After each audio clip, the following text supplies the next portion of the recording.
Hey YouTube, it's Jeff at Darkmoon Metals. And it is the end of an extremely long day. In fact, it's about 5 after midnight. And I'm just getting out of the shop.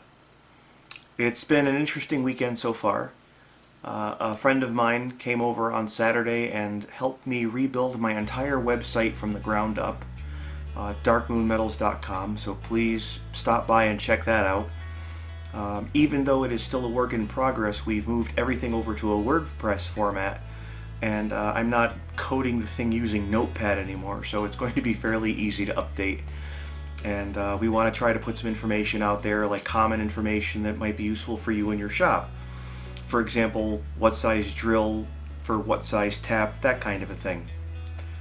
I wanted to make the video tonight because I knew I was coming into the house, and someone had asked me a question after I did the shop tour video, and they said, you know, it's pretty cool, your shop seems very organized, but do you have an office?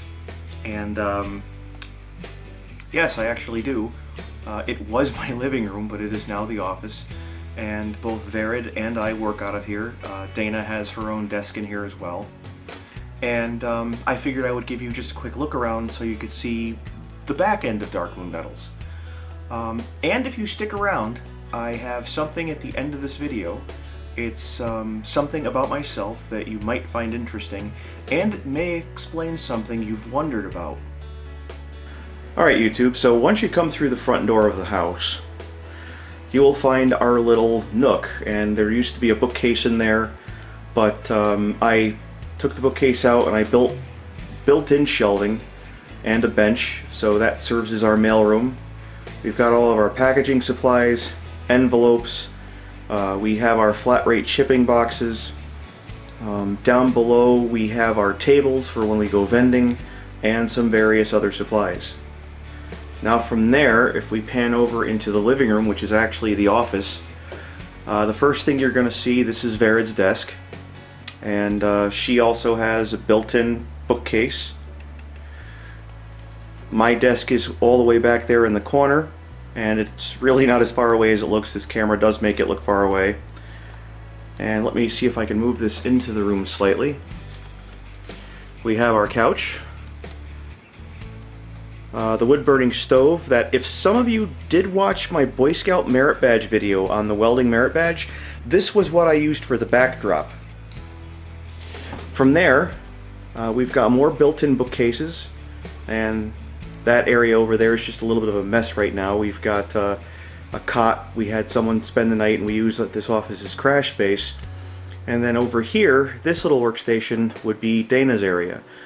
Since Dana uses primarily nothing but a laptop, this is perfect for her. So this is my workstation.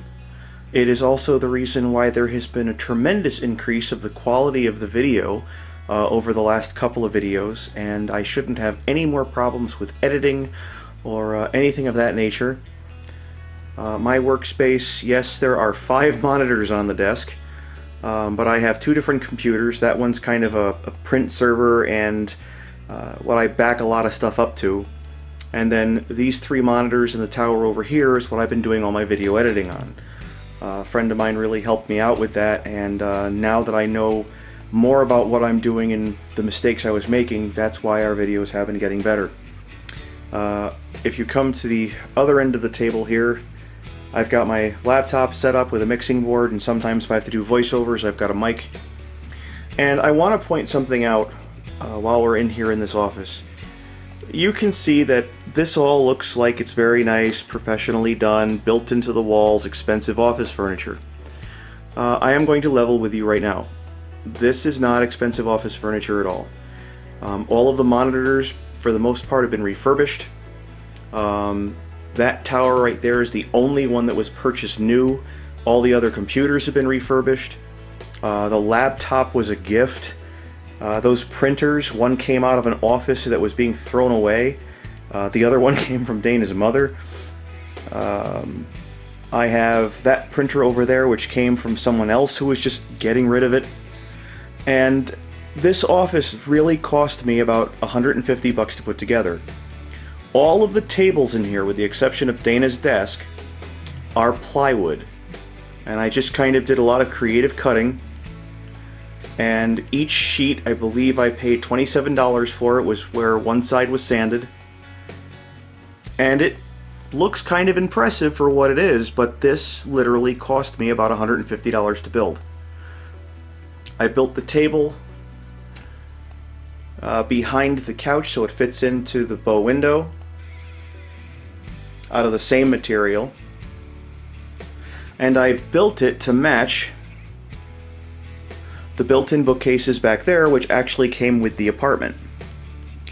Some of the things that we have here on display, this is something I am rather proud of. Verid's first Hanukkah away from home. She did not have her own menorah, and I decided that, hey, I'm a smith and I work with metal. I am going to make her a menorah. And Verid, the translation is rose. So I figured we'd throw a steel rose into the mix and I would make something that's very personal to her. Some of the other things that I've been making lately, I come down in here, get them in frame. These are stainless steel wire forks, very popular with like Rev War guys and people in the SCA. The one thing they like about these are not just mild steel, these are stainless. And as soon as you tell a recreator that, hey, these are dishwasher safe, they fly off the table. I can't keep them long enough to display. So from there, those are rondelles. They are not traditionally made. Let me see if I can back out here. Back up, back up. There we go. They are triangular bladed daggers that were originally designed for getting around things like chainmail. If you have a problem, and that problem is wearing chainmail, these could help. These, like I said, are not historically accurate, but they are inspired by them, and they seem to be selling for us pretty well. And these are all things that I haven't put on video yet, but I have been doing things in the shop that I haven't been able to film, and this is just like a small sampling of it. Now this piece right here is a necklace that Verid has made. And unfortunately she's not here tonight, or else I would definitely get her on camera. But this is all handmade chain, hand hammered, and this is the type of jewelry that she makes. I've always been really impressed with it, and when I thought to myself, you know what, she's using metal wire, why don't I just do all of her paperwork, incorporate her into Darkmoon Metals, and she can be free to be creative, and I'll, you know, cover all the legal stuff and all the tax stuff. And it's working out pretty well. This just came in the mail today, and I am very excited because I know what this is. Let's see the easiest way to open this puppy.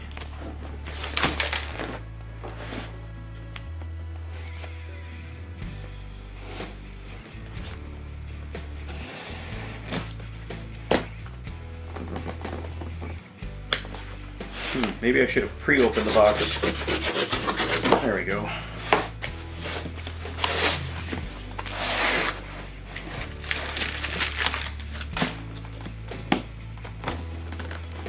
Come on out.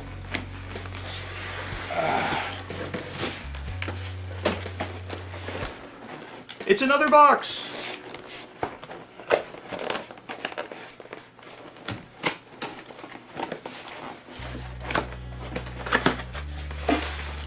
Okay.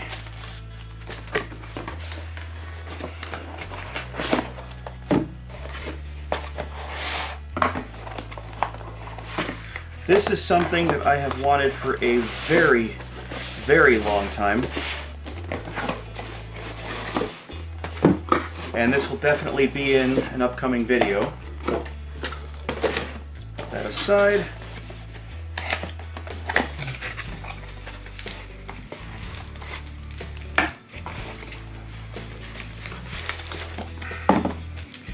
This is a quick change tool post that I'm going to be installing on the Atlas lathe. You're going to see a video where I machine the base plate to fit into the compound slide into the T-slot, so you're probably going to see that at some point this week.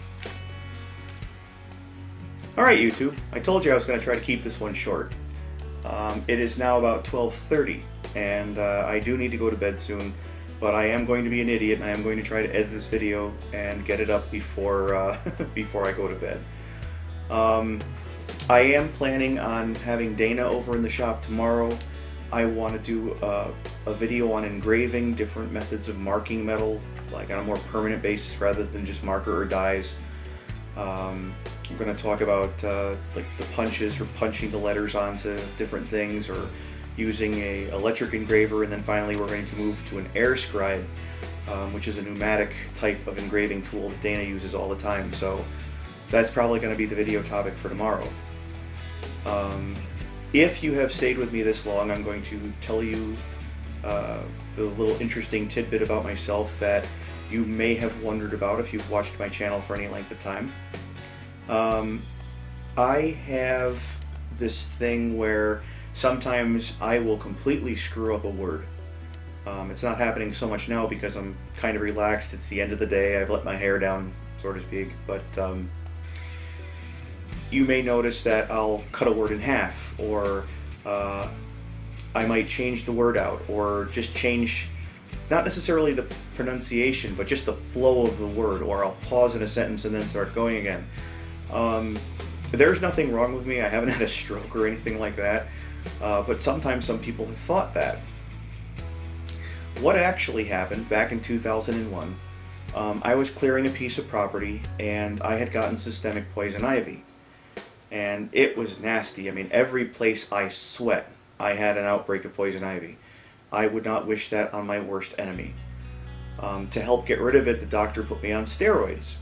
And I was on a regimen of steroids for a while, and I started seeing all of these bruises all over my body. And I'm not the kind of guy that bruises. I mean, I could take a pretty decent hit before you even see a red mark. I just do not bruise. And these things were like black and blue. There were 13 of them. Couldn't figure it out.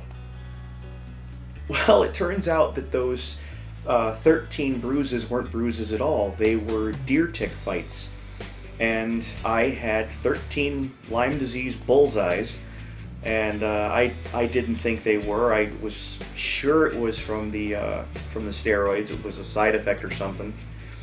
And my girlfriend at the time kept on saying, "You need to go to the doctor." And I said, "No." And "You need to go to the doctor." "No." And this went on for like 2 or 3 days. And then finally one morning I woke up and half of my face was paralyzed. I had something called Bell's palsy. And I literally, I mean, my lips wouldn't work, my eye wouldn't shut, I couldn't shut it on my own, it was just wide open. Eventually I had to keep the thing taped closed. They put me on doxycycline, which is a type of antibiotic, I think. And I was extremely lucky. I had gotten all of the use of my face back where I looked relatively normal again in about 3 weeks. Now, for those of you who aren't familiar with Lyme disease, I've seen people get it in their hands so bad where they've lost the use of their hands for years. And the doctors couldn't guarantee how soon everything was going to return to normal with my face, or my speech, or my eye. And it was a scary time. I couldn't even taste food the way, like, you could eat a piece of pizza and it would taste bland. You know, it wouldn't taste like anything. So after about 3 weeks, I got all the motion back in my face and I could close my eye, and about 3 months later I could finally start tasting food again. But the one side effect that was left over is that I kept on slurring a few words here and there. And it's the one thing that's never gone away. So if anybody out there has ever wondered why I have slurred speech sometimes, or I'll screw up a word, that's the reason. It's not because of anything I was born with. It's honestly because of a little tick the size of the head of a pin. But I figured I'd share that little tidbit with you, and it may have answered a question or two for some people out there that have wondered, hey, what the heck is wrong with this dude? But for now, I'm going to end the video. I am going to throw it in the computer. I'm going to start editing it, and hopefully I'll have a couple of hits on this puppy before morning. And please, if you want, leave me a couple of comments. Let me know if you like this kind of a chat video, because I know there are a couple of people out on YouTube who do it. I've never really gotten into it. I did it like really in the beginning with my getting started day 1, day 2, and day 3 videos, and I'm kind of more of a like hands-on kind of guy. I want to show something or demonstrate something. But if you guys want updates like this, throw a comment in the comment section and let me know what you think. because I'm definitely willing to work with the YouTube community and my subscribers to put videos out they want to see. So until the next video, this has been Jeff, relaxing at the end of a long day from Darkmoon Metals. I will see you again soon.